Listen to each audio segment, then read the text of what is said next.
A constitutional republic, not a democracy.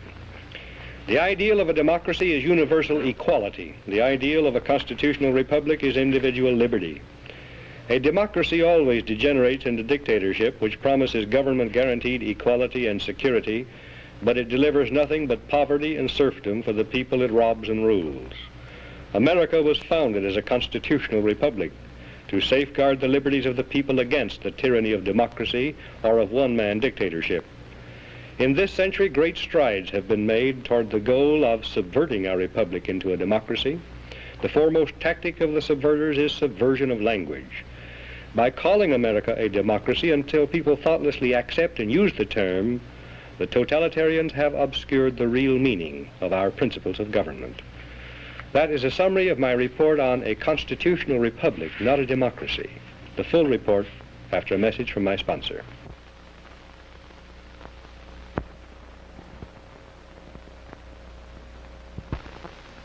A democracy is a political system in which the people periodically, by majority vote at the polls, select their rulers.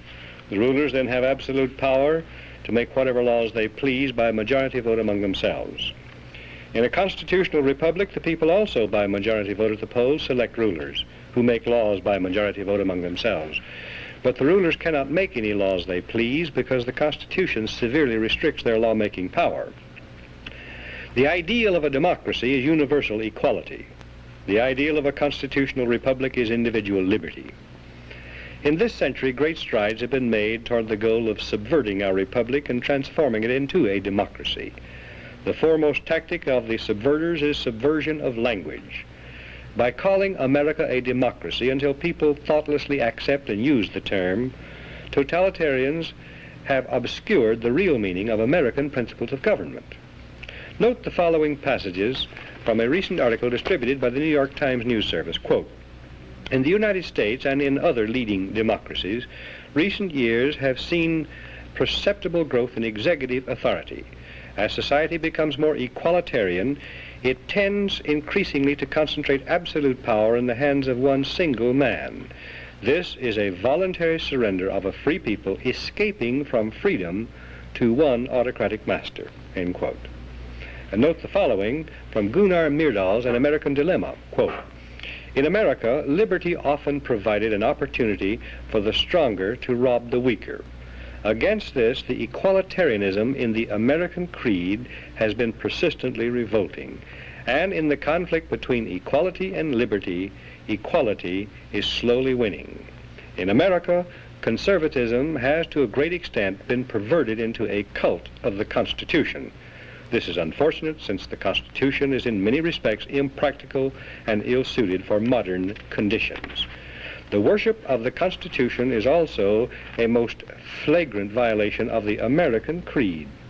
The Constitutional Convention was nearly a plot against the common people." End quote.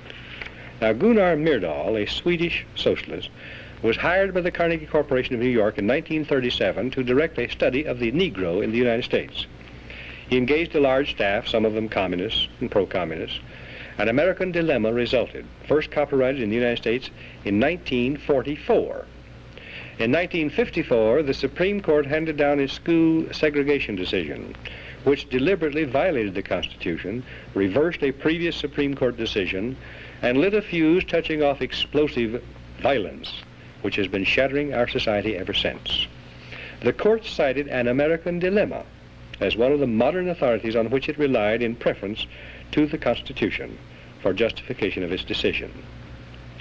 An American Dilemma, written by a Swedish socialist, provided a basic rationale for the conversion of our free republic into an equalitarian democracy. Myrdal contends that the American Declaration of Independence, 1776, proclaimed the ideal of an equalitarian democracy because it contains the phrase, "all men are created equal."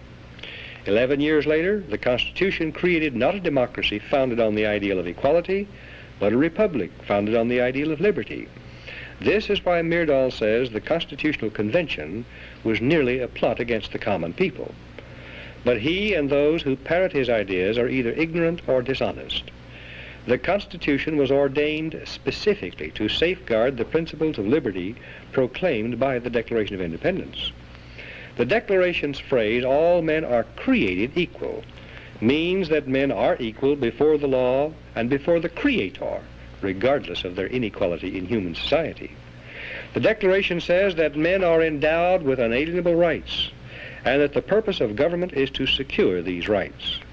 The unalienable rights of man enumerated in the Declaration of Independence do not include equality, but they do include liberty, along with life and pursuit of happiness. Equality of all men in the eyes of God and before the law is a condition essential to freedom, but no other kind of equality is possible. Government efforts to achieve material equality will produce crushing tyranny, but will not make people equal. The writers of the Constitution were anxious to safeguard liberty against dictatorship, monarchy they called it, but their chief anxiety was to protect the country against democracy. Edmund Randolph, delegate to the Constitutional Convention from Virginia, said the general object of the convention was to provide a cure for the follies and fury of democracy.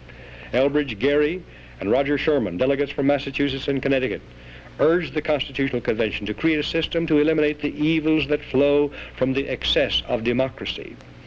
Alexander Hamilton, delegate from New York, said, "We are now forming a Republican government. Real liberty is not found in democracy. If we incline too much to democracy, we shall soon shoot into a monarchy."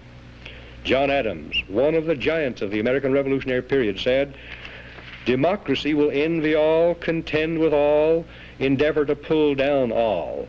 And when by chance it happens to get the upper hand for a short time, democracy will be revengeful, bloody, and cruel." Speaking of pure democracy, in which the people by majority vote act as their own lawmakers, instead of electing representatives to make laws, James Madison said, "Such democracies have ever been incompatible with personal security or the rights of property. A republic promises the cure for which we are seeking." Madison, known as the father of the Constitution, knew and said that enlightened men will not always be at the helm of government to serve as proper guardians of the public weal.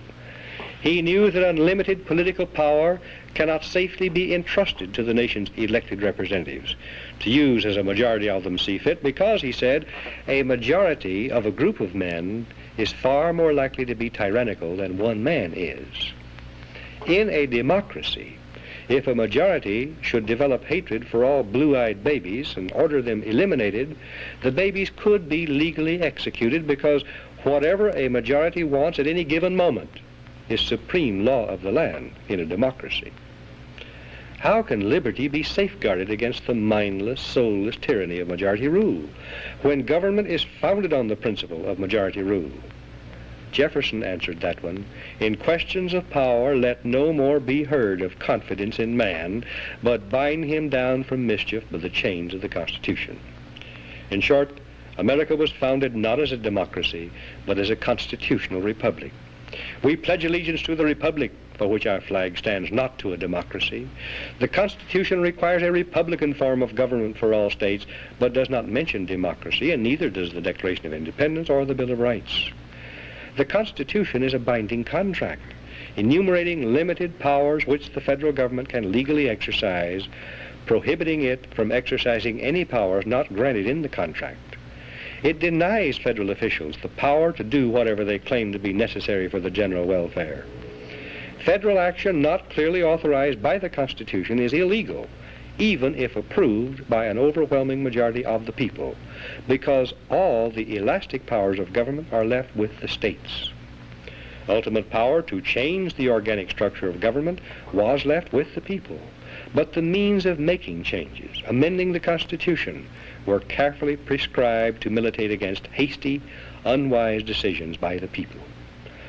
As Benjamin Franklin left the State House in Philadelphia on the closing day of the Constitutional Convention, a woman asked him what kind of government the convention had given America, and Franklin replied, "A republic, if you can keep it."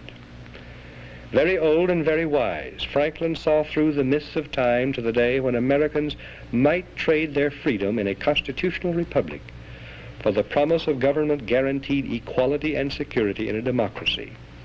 And beyond that, to the day when democracy inevitably degenerates into dictatorship, guaranteeing nothing but poverty and serfdom for the people it robs and rules. The American constitutional system, unique in history, enabled Americans to develop a backward continent into the most magnificent nation of all time.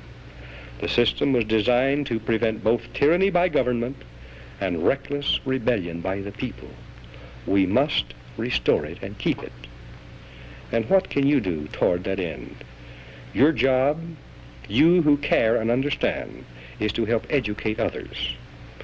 I suggest that you might find a subscription to my report helpful. The Dan Smoot report, on which these broadcasts are based, is sent every week through the mails and will reach you long before the broadcast does. It contains documentation and details I cannot put on the broadcast. You can read it, make up your own mind, pass it on to others. I think it may be an effective tool for you to use to help educate and activate others. And only by this means can we restore our republic.